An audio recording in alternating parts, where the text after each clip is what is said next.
안녕하십니까. 아나운서 최가영입니다. 시장에서 가장 많이 사용되는 배터리는 리튬이온 배터리입니다.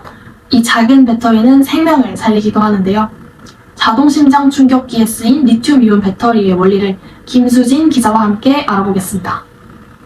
네, 안녕하십니까. 여기는 진단질환분리 이마트입니다. 오늘에서도 배터리가 사용되고 있는 곳입니다. 그래서 한번 찾아와봤는데요. 지금 한번 직접 확인해 보겠습니다. 생명을 구하는 장치인 자동심장 충격기. 이 장치가 항상 준비된 상태로 있기에 필수적인 것이 있습니다. 바로 리튬 배터리입니다. 자동심장 충격기에 사용되는 배터리는 양극과 음극 그리고 전해질로 구성되어 있습니다. 이는 충전과 방전을 통해 전기를 만들어내는데 충전 시 리튬이온이 음극으로 이동해 저장되고 방전할 땐 다시 양극으로 돌아가며 전자를 외부 회로로 흘려보내 전류를 생성합니다. 이렇게 리튬이온이 이동하면서 반복적으로 에너지를 공급하는 원리입니다. 다음으로는 배터리가 제세동기에 사용되는 원리를 설명드리겠습니다. 먼저 제세동기의 패드를 환자의 가슴에 부착합니다.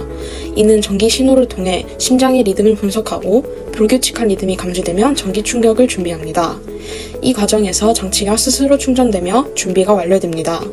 사용자가 지시에 따라 버튼을 누르면 전기 충격을 환자에게 전달해 심장의 리듬을 되돌리게 됩니다. 또한 리튬 배터리는 저온과 고온 환경에서도 상당히 안전적이어서 이렇게 실외에 설치된 AED에서도 변함없이 작동할 수 있다고 합니다. AED에 전력을 공급하는 작은 배터리, 그 안에는 생명을 지키기 위한 원리가 담겨 있습니다. 철저한 관리로 언제든 사용 가능하도록 준비된 자동 심장 충격기가 우리의 생명을 지키게 됩니다. 지금까지 김수진 리포터였습니다. 흔히 스쿠터라고 하는 전기 이륜차, 요즘 길가에서 흔히 볼 수 있죠. 이 전기 이륜차들은 자사의 수거 이후 완충이 되면 다시 사용이 가능합니다. 그런데 어떻게 효율적인 운영이 가능한 걸까요? 정답은 배터리 교환 방식에 있었습니다. 김명근 기자입니다. 안녕하세요. 김명근 리포터입니다. 저는 지금 전기차가 널리 사용되고 있는 도심 한복판에 나와 있는데요. 지금 도로에는 보시다시피 전기차, 내연기관차 등 수많은 차량이 다니고 있습니다. 최근에는 전기차뿐만 아니라 전기 오토바이와 같은 이륜차도 친환경 교통수단으로 주목받고 있는데요. 특히 배달 서비스나 일상적인 이동수단으로 빠르게 자리 잡고 있는데 오늘은 이 전기 이륜차가 우리 일상생활성에서 어떻게 활용되고 있는지와 배터리 충전 방식이 어떻게 변화되고 있는지에 대해 같이 알아보고자 합니다. 그럼 BSS와 전기 오토바이 한번 만나러 가보실까요?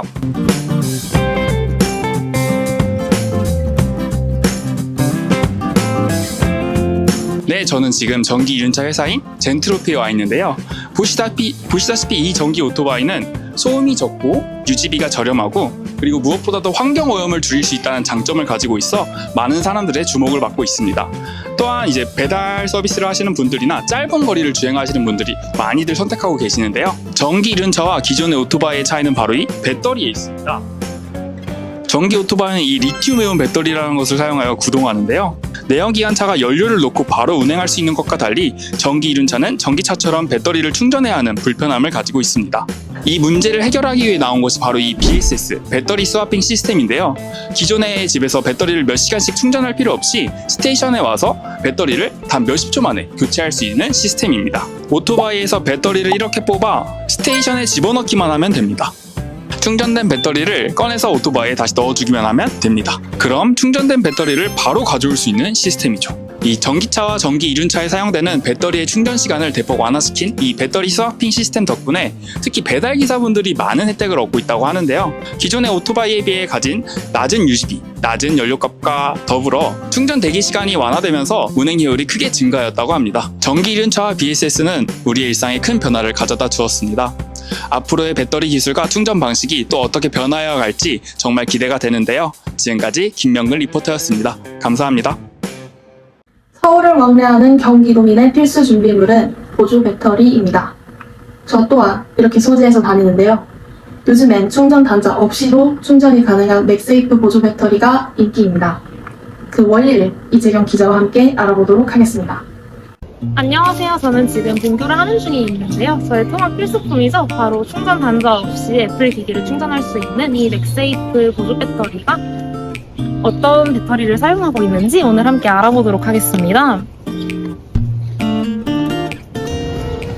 바로 이온 대신 폴리머가 양극과 음극 사이의 분리막 역할을 하고 있고 전해질 역할을 해주고 있는 리튬 폴리머 배터리인데요. 우리가 사용하는 대부분의 배터리에는 리튬 이온 전지가 사용되었지만 이 맥세이프 보조 배터리에는 리튬 폴리머 배터리가 사용되었다고 합니다.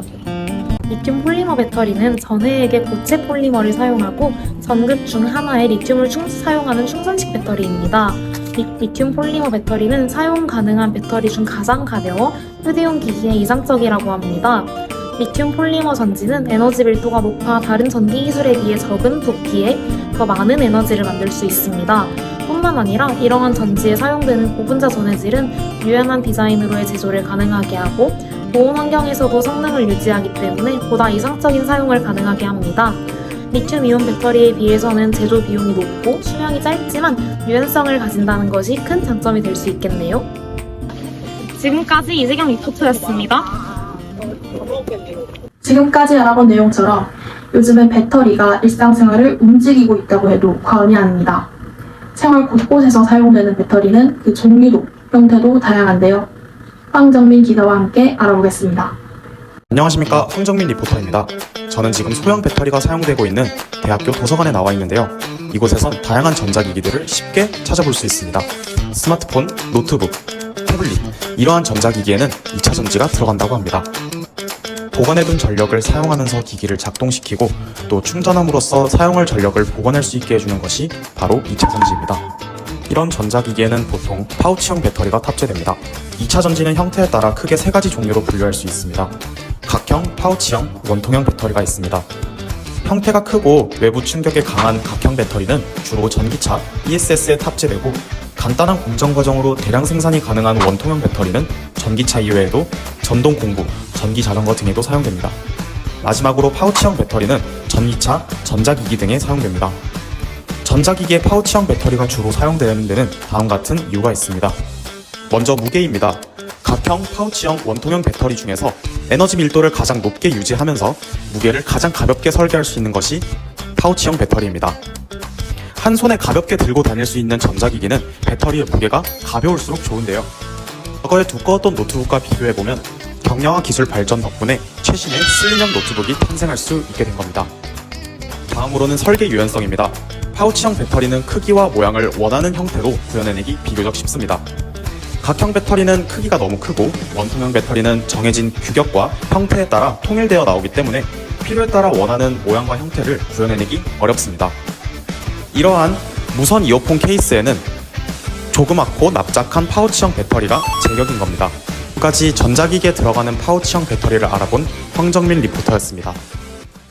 이번 주 기획 뉴스는 여기서 마칩니다. 저희는 앞으로도 다양하고 흥미로운 배터리 소식으로 찾아뵙도록 하겠습니다.